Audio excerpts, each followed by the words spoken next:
दोस्तों, अगर आप लोगों ने बीए कंप्लीट कर लिया है तो ये वीडियो आपके लिए बहुत इंपॉर्टेंट होने वाली है। इस वीडियो में आपको हम बताएंगे कि बीए करने के बाद क्या करें। बहुत सारे स्टूडेंट्स इस कन्फ्यूजन में रहते हैं कि बीए करने के बाद में कौन कौन से कोर्स करने चाहिए। तो बीए करने के बाद में कौन से कोर्स करने चाहिए आपको हम बताएंगे, कौन से कोर्स के क्या फ़ायदे होंगे ये भी बताएंगे। तो चलिए शुरू करते हैं वीडियो को। तो ध्यान से आप लोग वीडियो को देखेंगे। देखिए, चाहे आपने रेगुलर से बीए किया हो, चाहे आपने प्राइवेट से बीए किया हो, सभी स्टूडेंट्स के लिए वीडियो होने वाली है। आपके लास्ट सेमेस्टर या लास्ट ईयर का रिज़ल्ट आ ही गया होगा। रिज़ल्ट अगर फाइनल जारी हो चुका है तो अब आपको कौन सा कोर्स करना चाहिए। देखिए, सबसे पहले तो डिपेंड करता है आपकी सोच पर, आपके इंटरेस्ट पर, आपके गोल पर। अगर आपका गोल सेट है, पहले से ही आपने सोच रखा है यही कोर्स करना है, तो आप उसी कोर्स को करें। बाकी हम आपको अपने हिसाब से बताते हैं कि आपके लिए अब कौन से कोर्स बेटर रह सकते हैं। देखिए, नंबर 1 कोर्स आपके लिए बेटर रह सकता है डीएलएड। अगर आपका टीचिंग में इंटरेस्ट है तो आपके लिए डीएलएड कोर्स बेटर रह सकता है। अब इसके करने के फ़ायदे क्या होंगे। अगर आप डीएलएड करते हैं तो डीएलएड कंप्लीट करने के बाद में यूपी टेट, सी टेट वगैरह एग्ज़ाम देने के बाद में आप प्राइमरी टीचर बन सकते हैं। कक्षा 1 से लेकर 5 तक के प्राइमरी टीचर आप डीएलएड करने के बाद में बन सकते हैं। बीएड हमने यहाँ पर इसलिए लिया है कि बीएड करने के बाद में आप प्राइमरी टीचर नहीं बन पाएंगे, और जबकि प्राइमरी टीचर की वैकेंसी काफ़ी आती हैं, तो बीएड से बेटर रहेगा DElEd course, diploma in elementary education. पहला कोर्स है डीएलएड। अगर आपका टीचिंग में इंटरेस्ट है, डीएलएड करें। यूपी टेट, सी टेट जो स्टेट के अंदर टीचर एलिजिबिलिटी टेस्ट होते हैं उनको क्लियर करने के बाद में आप 1 to 5 के प्राइमरी टीचर बन सकते हैं गवर्नमेंट। अब दूसरा कोर्स आपके लिए सही रहेगा एलएलबी। अगर आपका इंटरेस्ट थोड़ा भी अगर लॉ की तरफ है तो एलएलबी आपके लिए बहुत ही बेहतरीन कोर्स रह सकता है। अब एलएलबी होता है आपका 3 साल का, डीएलएड होता है आपका 2 साल का। ठीक है, 3 साल का एलएलबी है आफ्टर ग्रेजुएशन। अब अगर आप एलएलबी करते हैं तो एलएलबी करने के बाद में आपको फ़ायदा क्या होगा। देखिए, पहला तो आप वकील कहलाएंगे। ठीक है, आप एक वकील बन जाएंगे।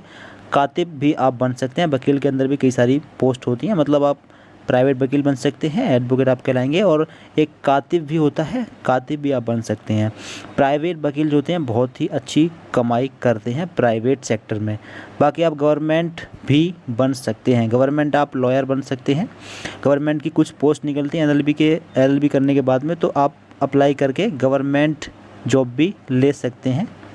तो एलएलबी करने के बहुत सारे फ़ायदे हैं। आप जज भी बन सकते हैं, गवर्नमेंट जज। आप लॉयर बन सकते हैं, वकील बन सकते हैं। ठीक है, इसके अलावा जो प्राइवेट सेक्टर है, एलएलबी करने के बाद में प्राइवेट सेक्टर में बहुत अच्छी कमाई होती है। आप प्राइवेट सेक्टर में जॉब कर सकते हैं, मतलब प्राइवेट वकील बन जाएंगे तो बहुत अच्छी कमाई है प्राइवेट में।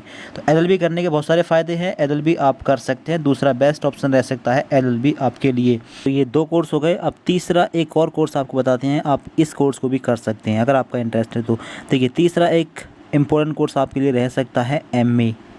अगर आपका इंटरेस्ट प्रोफेसर लाइन में है, अगर आप प्रोफेसर बनना चाहते हैं, कॉलेज में पढ़ाना चाहते हैं, जो आपकी गवर्नमेंट कॉलेज होते हैं, बीए बीकॉम इसमें जो पढ़ाया जाता है, अगर आप इन कॉलेजों में पढ़ाना चाहते हैं तो आप एमए कर सकते हैं। एमए करने के बाद में फ़ायदे क्या होंगे। तो देखिए, एमए करने के बाद में आप पीएचडी कर सकते हैं। पीएचडी का जो एंट्रेंस एग्ज़ाम होता है, नेट जेआरएफ, ये दे सकते हैं। देने के बाद में पीएचडी कंप्लीट करने के साथ में आप किसी कॉलेज में पढ़ा सकते हैं। ठीक है, इसके बाद में आप असिस्टेंट प्रोफेसर बन सकते हैं और एक प्रोफेसर भी बन सकते हैं किसी भी कॉलेज में। ठीक है, पीएचडी कंप्लीट करने के बाद में। और एमए करने के बाद में अगर आप नेट और जेआरएफ का एग्ज़ाम देते हैं, और अगर आप जेआरएफ का एग्ज़ाम क्लियर कर लेते हैं तो आपको फेलोशिप भी मिलती है, मतलब स्कॉलरशिप भी मिलती है। अगर आप लोग जेआरएफ जूनियर रिसर्च फेलोशिप का एग्ज़ाम क्लियर कर लेते हैं तो लगभग 35 से 40 हज़ार रुपये पर मंथ के हिसाब से आपको सैलरी भी मिलती है पीएचडी करने के लिए। जी हाँ दोस्तों, पीएचडी करने के लिए 40 हज़ार रुपये कम से कम सैलरी भी मिलती है जेआरएफ एग्ज़ाम क्लियर करने के बाद में। तो अगर आप एमए करना चाहें तो तीसरा ऑप्शन एमए भी बहुत बेहतरीन रह सकता है। ये एक मास्टर डिग्री है, फिर आप मास्टर्स कहलाएंगे। तो ये 3 कोर्स हो गए। 3 कोर्स आपको बता दिए हैं। पहला कोर्स आपको बता दिया है डीएलएड। ठीक है, दूसरा कोर्स आपको बता दिया है एलएलबी, दूसरा कोर्स बेटर है। तीसरा कोर्स आपको बता दिया एमए। ये 3 में से कोई भी कोर्स आप कर सकते हैं, तीनों ही कोर्स बेहतरीन है, बाकी इंटरेस्ट के ऊपर डिपेंड करता है। DLED अगर आपको 1 to 5 का टीचर बनना है प्राइमरी तो आप इसको कर सकते हैं। अगर आपको लॉयर बनना है, वकील बनना है, जज बनना है तो आप LLB कर सकते हैं, बहुत ही बेहतरीन ऑप्शन है LLB।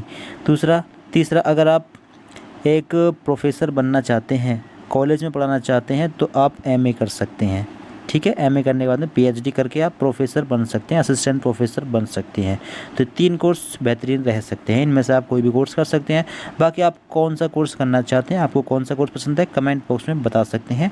फिलहाल आपकी परसेंटेज कितनी है, आप अपनी परसेंटेज को भी कमेंट बॉक्स में बता सकते हैं, ग्रेजुएशन में आपकी परसेंटेज कितनी आई है। बाकी आपको कुछ भी पूछना हो, आप कोई भी जानकारी चाहते हो तो कमेंट बॉक्स में अपने क्वेश्चन को आप पूछ सकते हो। इस वीडियो को लाइक कर दें, सभी अपने फ्रेंड को शेयर कर दें और इस चैनल को आप सब्सक्राइब करना है इसी प्रकार की इन्फॉर्मेटिव वीडियोस के लिए। तो thank you so much for watching this video.